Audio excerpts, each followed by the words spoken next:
Hey guys, welcome to SmackDown Wrestling Reviews. I'm your host Boise, and this is SmackDown Live after SummerSlam. Can we see if SmackDown Live can keep up its impressive momentum just like Raw?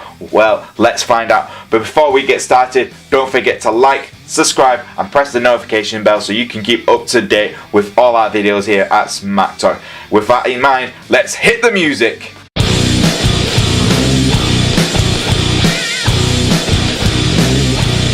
So we kicked off the show with The Miz and his lovely wife Maryse, and The Miz had a huge announcement.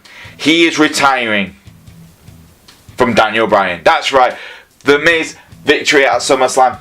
He said that's it. He's washing his hands from Daniel Bryan. He's done exactly what he said he was going to do. He was going to beat Daniel Bryan. He did that, and now he's ready to move on to greener pastures. That didn't mean that Daniel Bryan was finished with The Miz. Daniel Bryan comes out and not only shouts, "Coward, coward, coward." The crowd goes crazy, started chanting "coward" to The Miz. Maryse starts mouthing off, and Brie Bella's music hits. Daniel Bryan's wife. Maryse rolls out of a ring, and Brie starts smacking The Miz in the face. I mean, Daniel Bryan takes him out and goes, "By the way, Miz, just to let you know, we've spoken to GM Paige and she has announced that we will have a mixed tag team match at Hell in the Cell, where it's you and me and my lovely wife Brie taking on Maryse." And I thought, this is great. This definitely, if this is Daniel Bryan's last match, why not have it with his wife? It could be a great way to sell out. And The Miz and the Maryse teaming up again is always great. If we can get some great clips like we saw with them versus John Cena and Nikki Bella, I will pay big money for that. So for this, Daniel Bryan and The Miz still continuing their feud and now adding their wives into it. I'm happy with this addition. It adds an extra layer to it. It makes it more personal. So I'm going to give this a 7 out of 10. Our first match of the night was Jeff Hardy taking on Randy Orton. And for the last few weeks, Randy Orton has been torturing Jeff Hardy, taking him out, beating the crap out of him, doing that thing with his ear which was disgusting. This match was brilliant. Jeff Hardy and Randy Orton went full on metal on it. And what does that mean? That means they didn't hold back. Jeff Hardy was literally throwing himself into Randy Orton every second.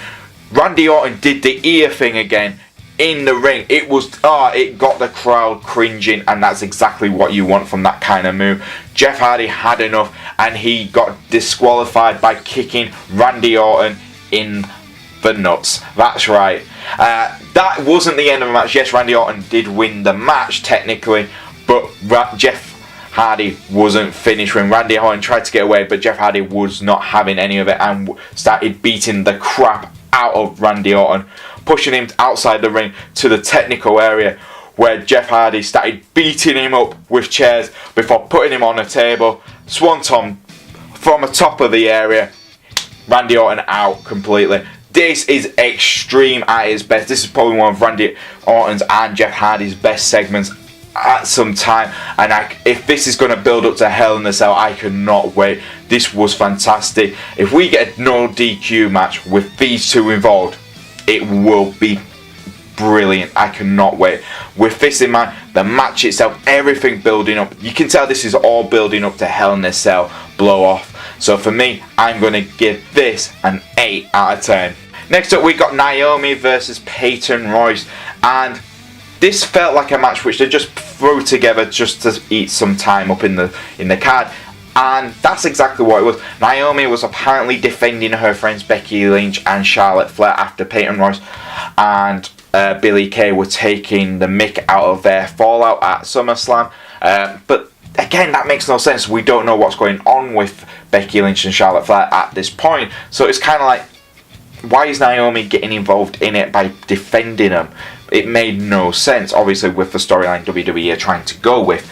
But yeah, you could tell it was just a throwaway match. It was good to see Naomi on TV. We haven't seen her on for some time. And Peyton Royce as well. She's been on Twitter for a lot lately with her Dave Meltzer situation, where Dave Meltzer apologised for what he said about her weight, and let's be honest, WWE Corey Graves did mention, kind of had a bit of a jab at Dave Meltzer by saying she looks beautiful tonight. Well, beautiful as always. That was really classy from Corey Graves. Thank you for that.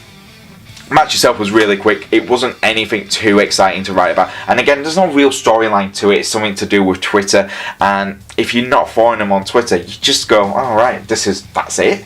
But yeah, Peyton Royce got the win because Naomi took out Billie Kay. Got distracted with that. Allowed Peyton Royce to throw her into the belt buckle. Get the victory.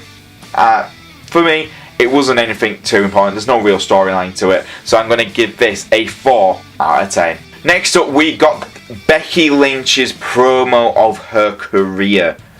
And it was fantastic. Becky Lynch was brilliant. She got a great promo stating, look, I'm frustrated with Charlotte. I'm frustrated with how I've been booked. And it was great. And she took jabs at the crowd, WWE Universe, saying, look, if you truly did care about me from back, when I wasn't at the top, like push myself up to the top, then you would have boycotted SummerSlam. Stuff like that, trying to make her feel more heelish.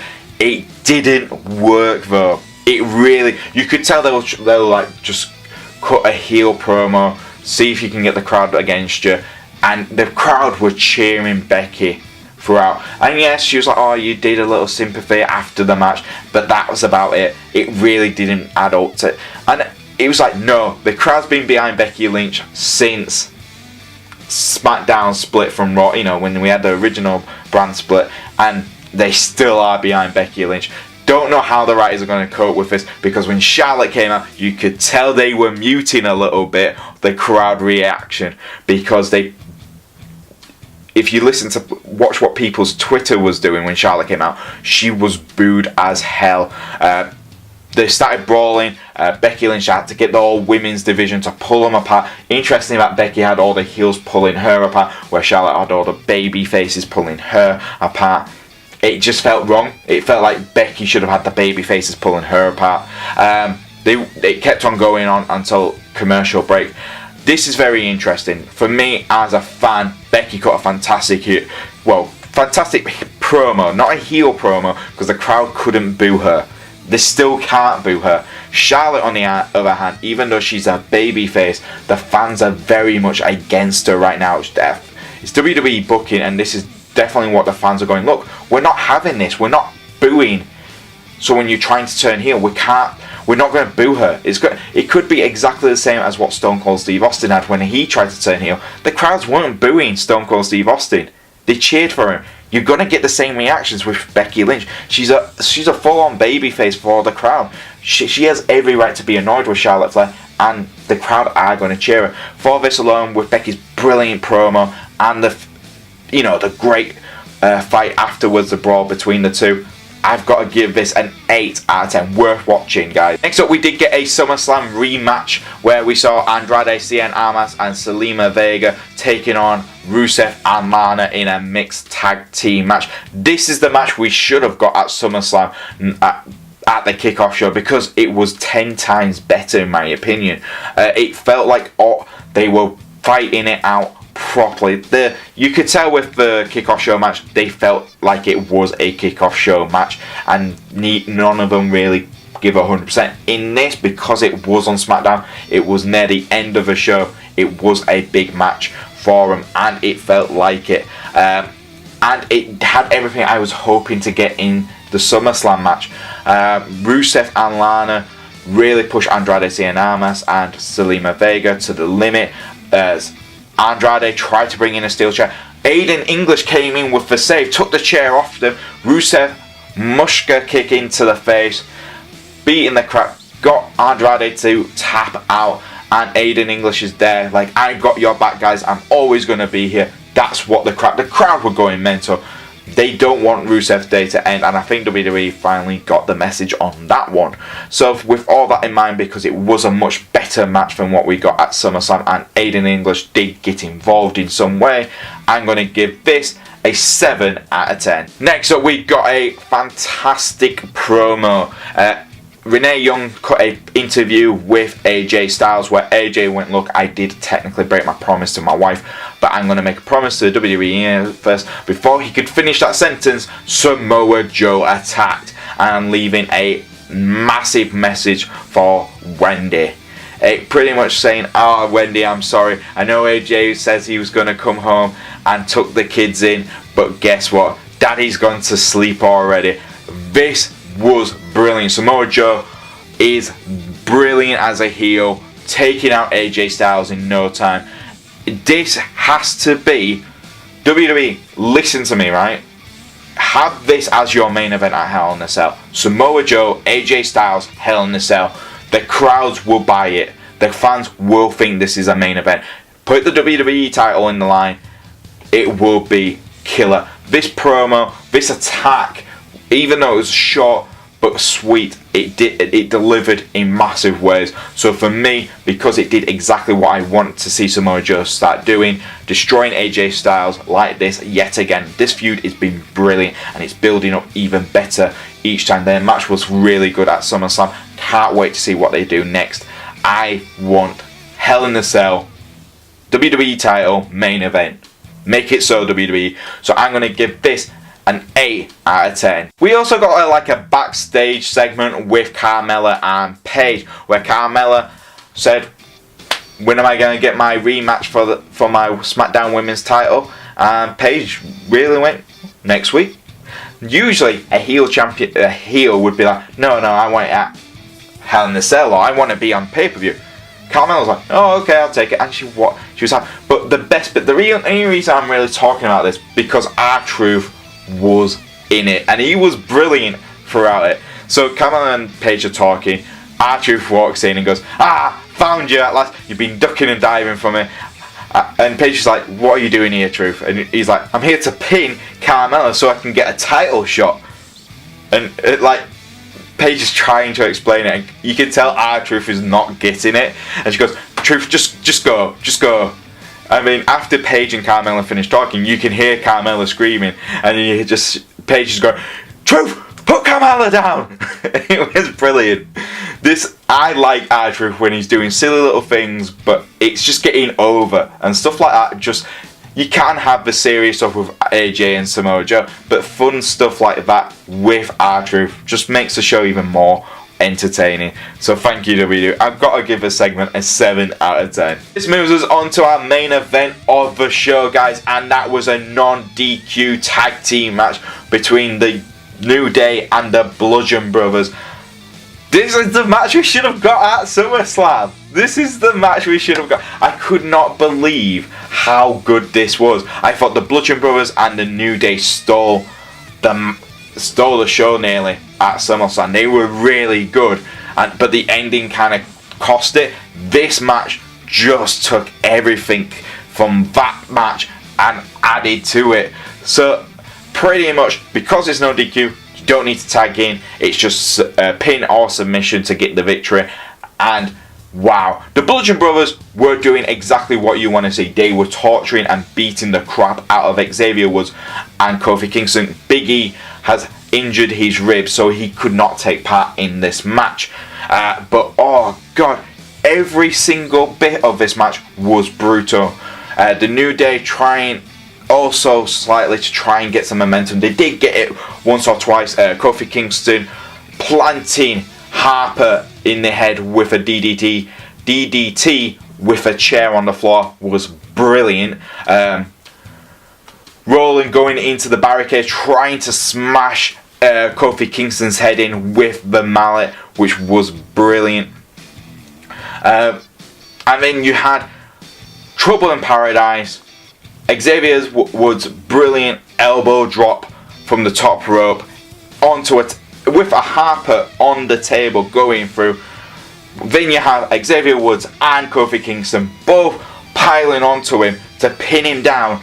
They got the victory. It was brilliant. We got a 5-time tag team champions, the New Day. Oh man, it was brilliant. Seriously guys, check it out. It was match of the night. It was one of the best matches of the week. New Day have just... I don't know how they continuously get over, but they just do. And that was one of the best Bludgeon Brothers matches. Again, just showing if you give the Bludgeon Brothers that kind of chemistry with a great team like the New Day, they're going to prove themselves to be one of the best tag teams later on. They needed to end their title run. It needed to end. It wasn't anything too special, but I'm now excited to see what's next for the New Day. With this in mind, brilliant match, no DQ, everything exciting with it. I'm going to give this a 9 out of 10. And there you go guys, that was SmackDown Live for this week. What did I think? I thought it was bloody brilliant. Everything which is building up back up to Hell in a Cell. The Daniel Bryan Miz mixed tag team match, could not wait. New Day becoming tag team champions, right result. And, you know, finishing off the story with Andrade, Cien, Almas and Rusev with Aiden English coming in with the save. Fantastico. For me, this was a really strong, brilliant SmackDown Live. So altogether, I'm going to give this an 8 out of 10. But what was your favourite part of SmackDown Live this week, guys? Leave it in the comments below. And don't forget to like, subscribe, and press the bell to keep notified with all our videos. And if you want to add Smack Talk Wrestling to your Twitter feed, you can do it. It's at Smack Talk YouTube. That's Smack Talk YouTube. And if you want to follow me on Twitter, it's at Boise88. And I'll see you guys next time on Smack Talk Wrestling Reviews.